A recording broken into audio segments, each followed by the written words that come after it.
The envelope on the windshield. The envelope was plain. No name.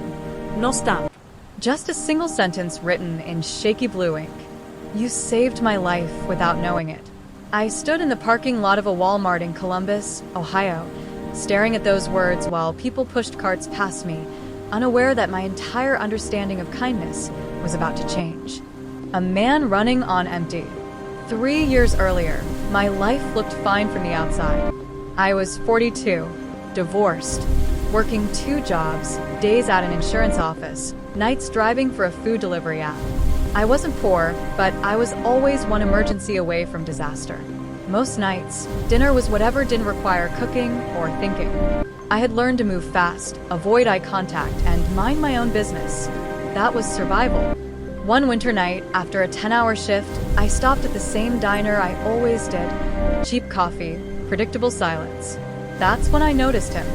He sat in the corner booth. Late 50s maybe. Gray beard. Work boots held together by duct tape. He wasn't eating, just staring at a cup of water like it was asking him a question he couldn't answer. The waitress came by and whispered to me, "He's been here 2 hours. Ordered nothing." I nodded, pretending not to care, but I kept noticing him. The way his hands shook, the way he flinched when the door opened, the way his shoulders carried a weight no one else could see.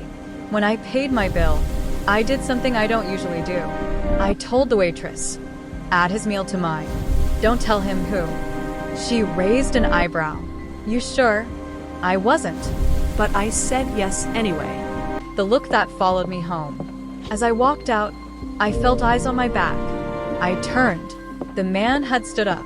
Our eyes met for half a second. He didn't smile, didn't nod.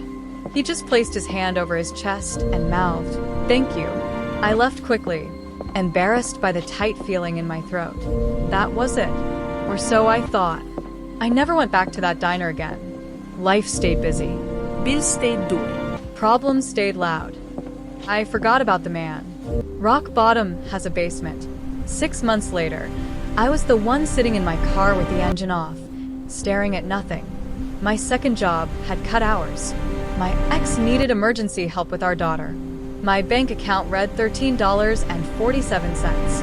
I remember gripping the steering wheel and thinking if I just disappear for a while, no one would notice. That thought scared me more than the money. I went home, ate cereal for dinner, and went to sleep with the lights on. I didn't know it then, but someone else was standing at a much darker edge. The letter I never expected. 3 years passed. Then came the envelope on my windshield. Inside was a letter. "You don't know me, but I know you. 3 winters ago, you bought me a meal at a diner on Route 40. I had lost my job, my apartment, and my son to an overdose within 6 months. That night, I had already decided it would be my last. I walked into that diner to stay warm before I did something permanent. I had to sit down. When the waitress told me someone paid for my food, I realized something. A stranger saw me, not as a burden, not as invisible, just human. I ate that meal slowly because it felt like permission to keep breathing. My hands were shaking. I'm working again now. I volunteer at a shelter. I have a room. I don't know your name, but I wanted you to know this. You didn't save me with money.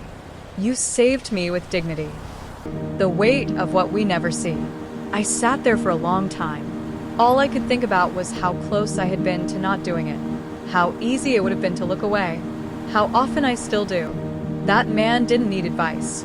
He didn't need a lecture. He didn't even need conversation. He needed one moment that told him his life still had value. And he found it in a $9.85 meal from a stranger who was barely holding himself together. The quiet shift. I started noticing people more after that. The coworker who never joined lunches. The cashier who flinched at raised voices. The neighbor who shoveled snow at 5 a.m. to avoid people. I didn't become a hero. I didn't donate thousands. I didn't change the world. I just stopped assuming everyone was okay. Sometimes it was coffee. Sometimes it was listening. Sometimes it was silence. And sometimes it was simply seeing someone. Moral of the story. You will never know how close someone is to giving up. Most people don't look broken. They look tired. They look quiet. They look normal. Kindness doesn't require excess. It requires attention. And the smallest act, done without expecting credit, can become the reason someone chooses to stay. You don't have to save the world. You just have to notice the person in front of you